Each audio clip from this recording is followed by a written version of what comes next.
అదే RTV app వార్తల్ని క్షణాల్లో చదివే అవకాశం ఉంటుంది. ఒక న్యూస్ పేపర్, ఒక టెలివిజన్ ఛానల్ మీ చేతుల్లో ఎప్పుడూ ఉంటాయి. మహబూబ్ నగర్ జిల్లా ప్రభుత్వ మెడికల్ కళాశాలలో 10 మంది విద్యార్థులను సస్పెండ్ చేయడం జరిగింది. జూనియర్ విద్యార్థుల పట్ల సీనియర్ విద్యార్థులు అసభ్యకరంగా ప్రవర్తించడంతో పాటు వారికి వేధింపులు గురి చేస్తున్నటువంటి కంప్లైంట్స్ వచ్చిన నేపథ్యంలో ఈ 10 మంది విద్యార్థులను కూడా నెల రోజుల పాటు సస్పెండ్ చేసినట్టుగా తెలుస్తుంది. గతంలో దాదాపుగా 2 ఏళ్ల క్రితం కూడా ఇదే ప్రభుత్వ మెడికల్ కళాశాలలో ర్యాగింగ్ చేసినటువంటి ఘటనలలో 16 మందిని డిబార్ చేసినటువంటి పరిస్థితి.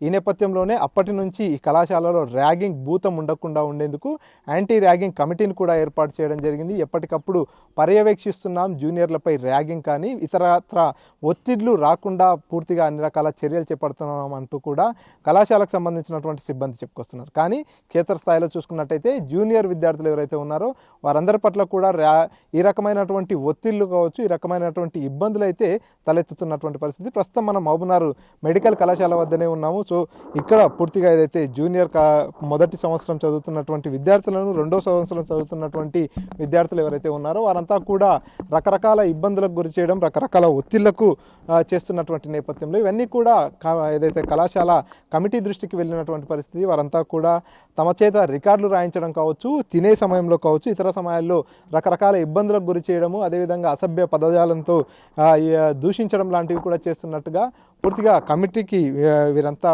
కంప్లైంట్ చేసిన నేపథ్యంలో పూర్తి స్థాయిలో విచారణ చేయడం జరిగింది. విచారణ అనంతరం 10 మంది విద్యార్థులను, వారి తల్లిదండ్రులను పిలిపించి వారి ముందే కౌన్సిలింగ్ కూడా నిర్వహించి వారందరినీ కూడా 10 మంది విద్యార్థులను 1 నెల పాటు కూడా సస్పెండ్ చేసినట్టుగా తెలుస్తుంది. ఈ నెల రోజుల వ్యవధిలో కూడా తామంతా కూడా తమ ప్రవర్తనను మార్చుకోవాలనేటటువంటి ఇన్ఫర్మేషన్ను తల్లిదండ్రులకు ఇవ్వడంతో పాటు వారు మళ్ళీ ఇటువంటి ఘటనలు పునరావృతం కాకుండా ఉండేలా చర్యలు తీసుకోవాలంటూ కూడా తల్లిదండ్రులకు కూడా కౌన్సిలింగ్ ఇచ్చి ఆ 10 మందిని కూడా సస్పెండ్ చేయడం జరిగింది. డిసెంబర్ 1వ తేదీ నుంచి మళ్ళీ వారు కళాశాలకు రావాలంటూ కూడా తెలియజేసినటువంటి పరిస్థితి.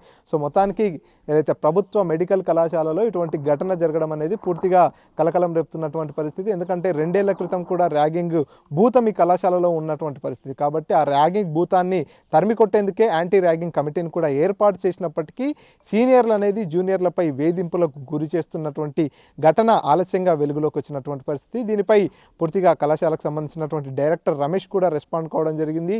ఎవరైతే 10 మంది విద్యార్థులకు ఒత్తిళ్లకు కావచ్చు, వేధింపులకు గురవుతున్నటువంటి నేపథ్యంలో కంప్లైంట్స్ వచ్చిన తర్వాత పూర్తి స్థాయిలో ఎంక్వైరీ చేయడం జరిగింది. ఎంక్వైరీ చేసిన అనంతరమే ఆ 10 మందిని సస్పెండ్ కూడా చేయడం జరిగింది. 1 నెల రోజుల పాటు పనిష్మెంట్గా సస్పెండ్ చేయడం జరిగింది.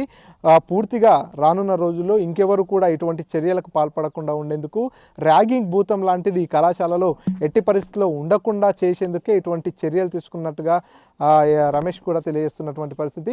ఈ నేపథ్యంలోనే తల్లిదండ్రులకు కౌన్సిలింగ్ ఇచ్చిన తర్వాతనే ఆ 10 మంది విద్యార్థులను కూడా నెల రోజుల పాటు సస్పెండ్ చేశామంటూ కూడా తెలియజేస్తున్నటువంటి పరిస్థితి. ఏదేమైనా ప్రభుత్వ మెడికల్ కళాశాలలో ఈ రకమైనటువంటి వేధింపులు, ఈ రకమైనటువంటి ఒత్తిళ్లతో విద్యార్థులంతా నలిగిపోతున్నటువంటి విషయం ప్రస్తుతం జిల్లాలో సంచలనంగా మారినటువంటి పరిస్థితి.